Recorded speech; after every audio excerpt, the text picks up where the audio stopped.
Hello everyone. तो episode की शुरुआत भी वहीं से होती जहाँ पे पहला एपिसोड ख़त्म हुआ था।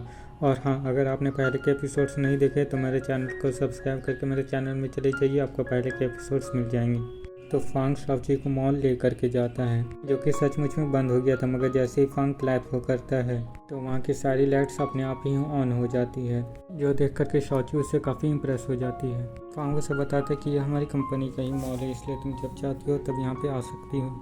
फांग अब यहाँ पे उसे काफ़ी ज़्यादा शॉपिंग करवाता है और उसे वो ड्रेस भी दिलवाता है जो कि उसे काफ़ी पसंद आई थी। दूसरी तरफ हम शाबू अली को देखते हैं, जो कि ड्रंक हालत में चलते जा रहे थे। यहाँ पे हाथों से आसमान में स्टार बनाने लगता है तो शाओची यहाँ पे अपनी पावर से उसका नाम लिख देती है और उस नाम को हवा में उड़ा देती है और वो उसके सामने स्टार्स भी बनाती है, जो देख कर के ली तो उससे काफ़ी ज़्यादा इम्प्रेस हो जाता है। इसके बाद फिली बोलता है कि तुम तो काफ़ी अलग इंसान हो, तुम तो नॉर्मल इंसान नहीं हो, जिसे सुनकर के शाबू को लगता है कि उसे पता चल गया कि मैं एक रॉबोट हूँ। लेकिन ली तो सिर्फ इतना बोलता है कि तुम काफ़ी यूनिक हो, जो सुनकर के शाबू उसे रिलीफ फील करती है और वो उसे किस करने के लिए उसके तरफ बढ़ने लगता है। लेकिन शाबू उसे रोक देती है। उसी वक्त वहाँ पे ली की मॉम आ जाती है, जिसे देख कर के ली को लगने लगता है कि शायद वो कोई सपना देख रहा है। लेकिन वो पास जाता है तो उसे सचमुच में रियलाइज़ हो जाता है कि वो उसकी मॉम है, जो देख कर के वो तो पहले डर जाता है, लेकिन फिर वो उसे बोलता है कि सरप्राइज़ देखो मैं आ गया। और उसकी मॉम उसे डांट करके उसे घर की तरफ ले जाने लगती है। वो उसे रोकती है और बोलती है कि रुको, तुम इसे ज़बरदस्ती घर नहीं ले जा सकती। ली अडल्ट है और अपनी मर्जी से जहाँ भी जाए वहाँ पर रह सकता है। ली की मॉम बोलती है कि भला तुम कौन हो? तो शाबू बोलती है कि मैं ली की गर्लफ्रेंड हूँ। अब उसकी मॉम को याद आता है कि इस लड़की को तो मैंने वीडियो कॉल में भी देखा था। जिसके बाद ली की मॉम को लगता है कि शायद ये इसी के लिए वापस आया है। ली की मॉम उसे खींच करके ले जाने की बहुत कोशिश करती है, लेकिन शाबू उसे ले जाने नहीं देती। वो अपने बैग से निकाल करके उसे एक चेकबुक देती है और कहती है कि तुम्हें जितना भी पैसे चाहिए वो ले लो। बोलती है कि और मेरे बेटे से तुम दूर रहना। शाबू बोलती है कि आखिर कितना पैसा है तुम्हारे पास? और मुझे शाओची से थोड़ा ज़्यादा चाहिए। तो उसकी मॉम बोलती है कि तुम दोनों ने क्या मुझे एटीएम समझ करके रखा है? फिर वो ली करके खींच कर वहाँ से ले जाने लगती है। जाते जाते वह शाबू से चेकबुक भी ले लेती है। शाओची जब घर आ रही होती तभी शाओची का शाबू को कॉल आता है, जिसे वो बताती है कि ली को उसकी मॉम उसे घर ले गए और वो यहाँ पे हान को भी घर जाने को बोलती है। हान घर पहुँच कर ली से मिलने के लिए जा रहा होता है, लेकिन जूजो सुन उसे रोक देती है और बोलती है कि ली घर वापस आ गया, ये बात आखिर तुमने हमसे क्यों छुपाई है? हान बोलता है कि ली अब एक अडल्ट है और वो अब अपने डिसीजन खुद ले सकता है, तुम्हें अब उसके लिए कोई भी चीज़ को डिसाइड करने की ज़रूरत नहीं है।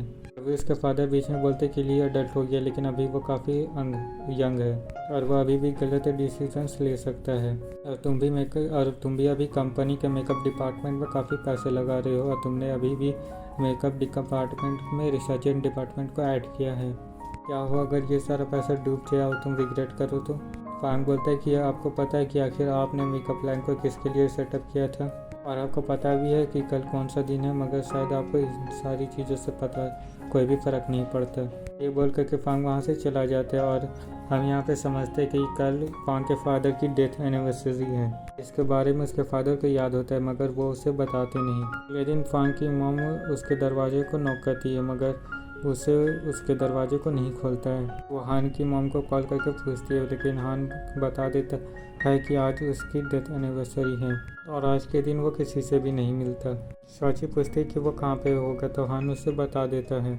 इधर हम अम्यूज़मेंट पार्क में देखते हैं, जहाँ पे वो अकेला बैठा हुआ था। हम शाओची को भी यहाँ पे आकर के उसे देखते हुए देखते हैं। तो वो सोचने लगती है कि आखिर वो उसे कैसे बात करेगी। लेकिन तभी फांग उसके पास आ जाता है और उसे पूछता है कि क्या तुम मुझे ढूंढ रही हो? तो फांग बोलता है कि चलो मैं तुम्हें घर छोड़ देता हूँ। लेकिन शाओची बोलती है कि नहीं, अभी हम यहाँ पे आए हैं तो थोड़ा घूम ही लेते हैं। लेकिन तभी पार्क बंद होने की अनाउंसमेंट होने लगती है और शाओची ऑफिस में बात करने के लिए जाती है। तो किसी तरह वहाँ के मैनेजर को पार्क को थोड़ी देर बाद बंद करने के लिए मना देती है।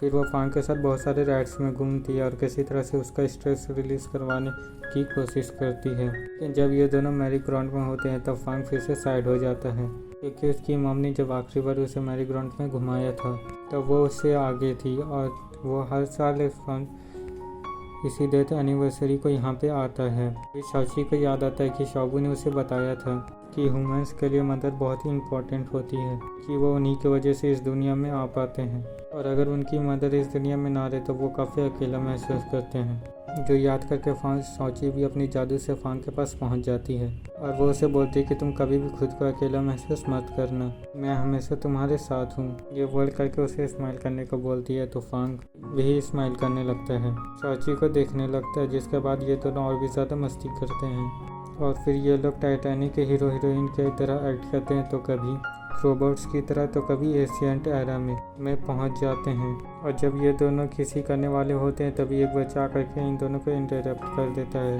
फांग जबकि शौची के ऊपर ही सो गया था, इसलिए वो उसे अपने घर लेकर के चली जाती है। अगली सुबह जब फांग की आँख खुलती है तब वो खुद को शौची के पास पाता है, जहाँ पे वो देखते कि शौची ने उसके साथ काफ़ी सारे मूवमेंट्स पे फ़ोटो लगाई हुई थी। वो जब देख ही रहा होता है तभी वहाँ पे शौची आ जाती है और उसके हाथ से फ़ोटो लेकर के बोलते कि ब्रेकफास्ट बाहर में रेडी है। शौची ने उन फोटोज़ के पीछे लिखा हुआ था कि कब कब उसने हार्मोन्स को कलेक्ट किए हैं, लेकिन हान को देख करके लग रहा था कि शौची उसे कितना पहले से ही लाइक करती है। बाहर हान भी उसे ऑफिस ले जाने के लिए आया हुआ था, लेकिन फांग भी ब्रेकफास्ट करने के लिए फिर बैठता है तो मिस शान बोल देती कि ये सारा ब्रेकफास्ट तुम्हारे लिए शौची ने बनाया है, वो भी सुबह सुबह उठकर। तो गाइस ये हमारे एपिसोड 4 का फर्स्ट पार्ट है। इसका नेक्स्ट पार्ट देखने के लिए मेरे चैनल को सब्सक्राइब करके मेरे चैनल में चले जाइए, आपको इसका नेक्स्ट पार्ट भी मिल जाएगा। तो मिलते हैं नेक्स्ट वीडियो में, तब तक के लिए good bye and take care, bye. और हाँ, कमेंट भी करना ना भूलिएगा।